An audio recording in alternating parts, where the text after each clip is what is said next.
বলে না।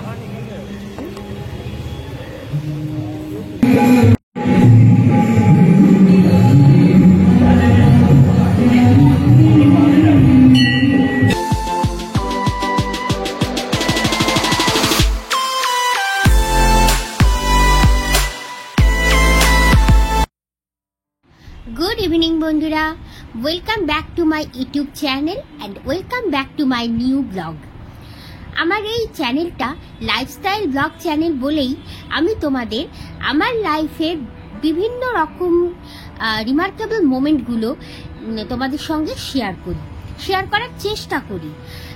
কোথাও খুব সুন্দর সুন্দর জায়গা দেখলে, খুব সুন্দর সুন্দর দর্শনীয় কোনো স্থান দেখলে অবশ্যই সেটা তোমাদের সঙ্গে শেয়ার করি। আমি মনে করি এটা আমার একটা কর্তব্যের মধ্যেই পড়ে। যেমন আজকের আমরা চলেছি কলকাতার মধ্যেই অবস্থিত একটা দারুণ সুন্দর মন্দিরে। কোথায় কি মন্দির সেটা তোমরা থাম্বনেল আর ক্যাপশন দেখে বুঝেই গেছো। তাও চলো মন্দিরটার ডিটেলস তোমাদের মন্দিরে নিয়ে গিয়ে একবার ভালো করে দেখিয়ে দিই। এখানে দেখো জোড়াসাঁকো ঠাকুরবাড়ির যাওয়ার যে মেন তোরণ রাস্তার উপরে, সেই রাস্তা দিয়েই আমরা মুক্তারাম বসু লেন দিয়ে চলে যাব সেই মন্দিরে।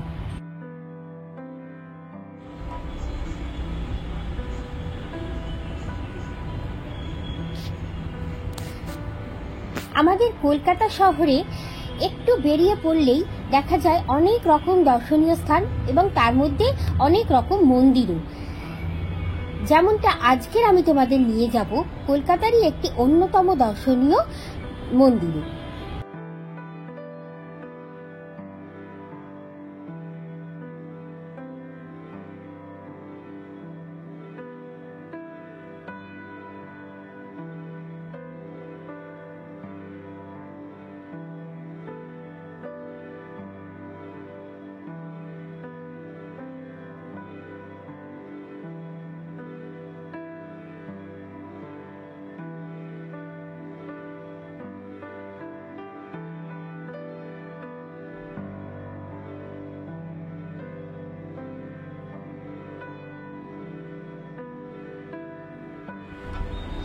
আজ আমি চলে এসেছি কলকাতার এমন একটি মন্দিরে, যেটা কলকাতার একেবারে ঘরের কাছেই অবস্থিত।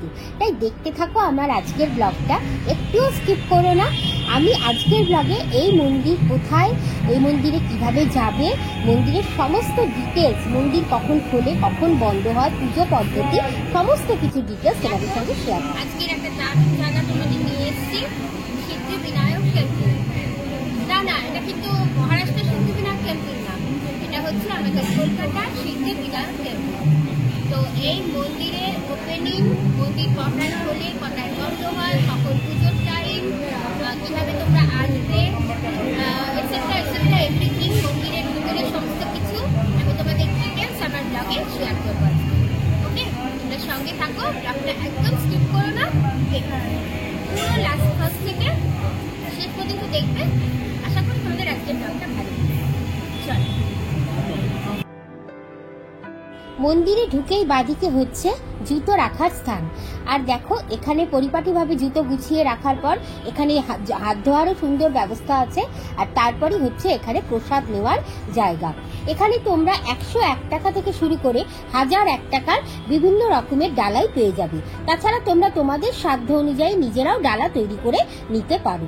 এখানে গণেশজির প্রিয় লাড্ডু, মোদক, সেসবও তোমরা আলাদাভাবে পুজো হিসাবে দিতে পারো।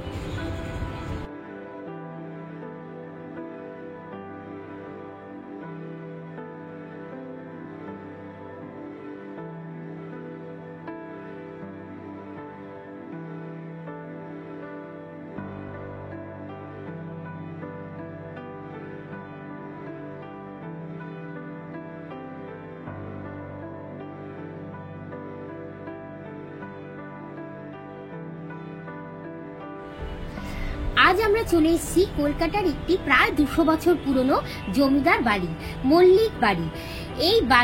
এই বাড়িতেই রয়েছে মহারাষ্ট্রের সিদ্ধিবিনায়ক টেম্পলের আদলে রেপ্লিকাই বলতে পারো দারুণ সুন্দর একটি সিদ্ধিবিনায়ক মন্দির। এটি হচ্ছে মন্দিরের মূল প্রবেশদ্বার।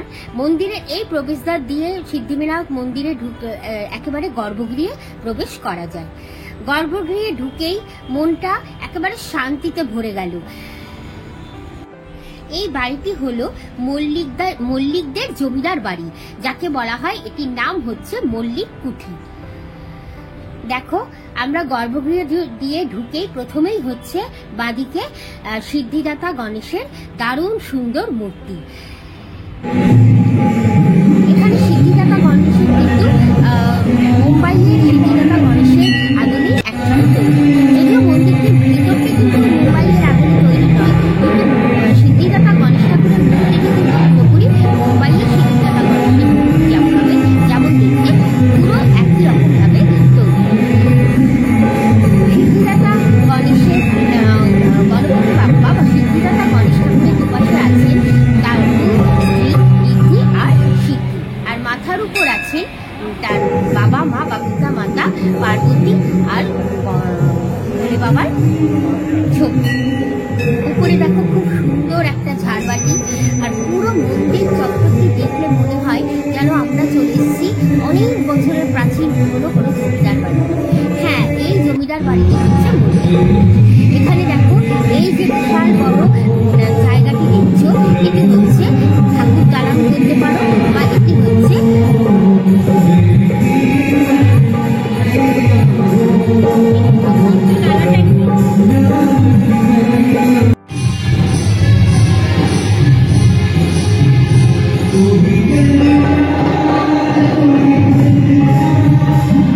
মন্দিরের এই শান্ত স্নিগ্ধ পরিবেশ দেখে, দারুণ সুন্দর অ্যাম্বিয়েন্স দেখে মনটা পুরোপুরি শান্তিতে ভরে যাবে। মনে হবে এখানে অনন্তকাল ধরে এই জায়গাটিতে বসে গেল আর সিদ্ধিদাতা গণেশের পুজো দর্শন। সিদ্ধিদাতা গণেশ মূর্তির ঠিক উল্টো দিকেই আছেন সংকট মোচনের মূর্তি। বাবা, হাতিতে যাবে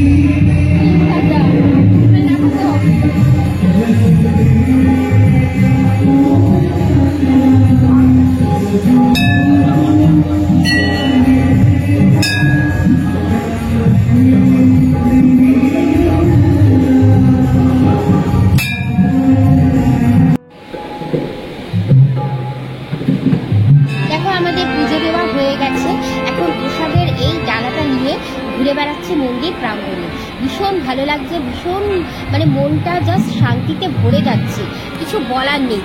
মুখ দিয়ে আমি সেটা তোমাদের বলে আমি বোঝাতে পারবো না। আর এখানে যে মুশিকগণ আছে, এই দেখো সংকট মোচন মূর্তি। মন্দিরের গণপতি বাপ্পার মূর্তির ঠিক উল্টো দিকেই আছে এই সংকট মোচন মূর্তি। এই সংকট মোচন মূর্তির এখানেও কিন্তু পুরোহিত বসে আছেন, চাইলে তোমরা এখানেও পুজো দিতে পারবে। চলো এবার শুনে নেওয়া যাক মন্দিরটির প্রতিষ্ঠার ইতিহাস। 1968 সালে শৈশবের দুই বন্ধু রাধেশ্যাম গোয়েঙ্কা এবং রাধেশ্যাম আগরওয়াল এই মন্দিরটি ইমামি গ্রুপ নামে একটি সংস্থা প্রতিষ্ঠা করেন, এবং সেই ইমামি গ্রুপ সংস্থা থেকেই এই মন্দিরটির প্রতিষ্ঠা শুরু করেন। আর তারই স্মৃতি হিসাবে 2015 সালে শৈশবের এই দুই বন্ধু রাধেশ্যাম গোয়েঙ্কা এবং রাধেশ্যাম আগরওয়াল এই মল্লিক বাড়িটি, মল্লিক জমিদার কুঠিটি কিনে নেন এবং সেখানে এই সিদ্ধিদাতা গণপতি বাপ্পার মূর্তি প্রতিষ্ঠা করেন।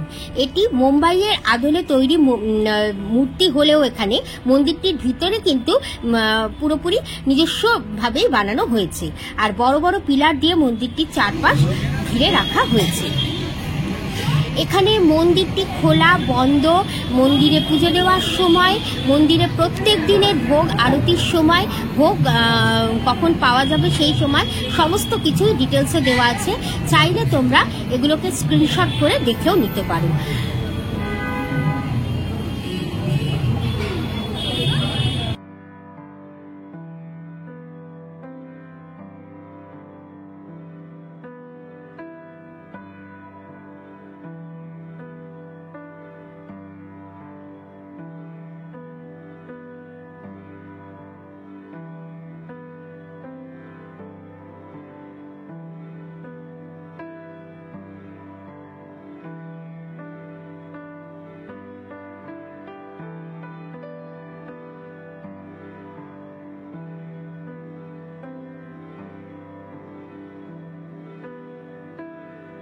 এই মন্দিরটি প্রত্যেক দিন ভোর 5:45 খোলে এবং 12:30টায় বন্ধ হয়, আর বিকেলবেলা 4:30টায় খোলে এবং 9টায় বন্ধ হয়। আর বুধবার দিন মন্দির পুরো সারাদিনই খোলা থাকে। বড় বড় পিলার দিয়ে উঁচু এই জমিদার কুঠিটি ঘিরে রাখা হয়েছে। এর ডান দিকে যে গোলাপি রঙের বাড়িটি, সেটি কিন্তু মল্লিকদের মানে বাসস্থানের জায়গা। সেখানে এখনো মল্লিক কুঠির মানে মল্লিকদের বংশধরদের দেখতে পাওয়া যায়। আমাদের পুজো দেওয়া হয়ে গেল। দারুণ সুন্দর একটা বিকেল কাটিয়ে আমরা এখন চলেছি বাড়ির পথে। আজকের ব্লগটা আশা করি তোমাদের ভালোই লাগলো বন্ধুরা। একটা খুব সুন্দর জায়গার তোমাদের হদিস দিলাম, খুব সুন্দর মন্দিরে। আর এই মন্দিরটিকে আসতে হলে কিভাবে আসবে সেটা তোমাদের এখন বলে দিচ্ছি।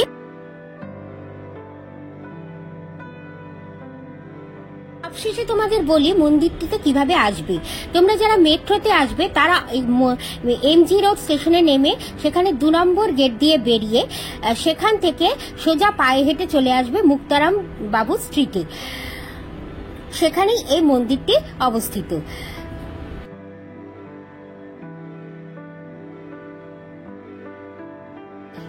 মার্বেল প্যালেসের ঠিক পাশে এই মন্দিরটি অবস্থিত। আর বাসে করে যারা আসবে তারা এমজি রোডে নামবে, সেখান থেকে খানিকটা হাঁটা পথের দূরত্বে এই মন্দিরটি। তাহলে বন্ধুরা কেমন লাগলো আজকের ব্লগটা? একটা দারুণ সুন্দর নতুন কলকাতার বুকে স্থাপিত একটা মন্দিরের হদিস দিলাম। তোমরা যারা আমার মতো সিদ্ধিদাতা গণেশের ভক্ত তারা আর দেরি করো না, অবশ্যই খুব তাড়াতাড়ি ঘুরে এসো এই মন্দিরটি থেকে। আশা করি আজকের ব্লগটা তোমাদের ভালোই লেগেছে। আর ভালো লাগলে যারা এখনো সাবস্ক্রাইব করোনি প্লিজ তারা সাবস্ক্রাইব করে নিও, আর ওয়েট করো আমার নতুন ব্লগের জন্য। ভালো থেকো সবাই, টাটা।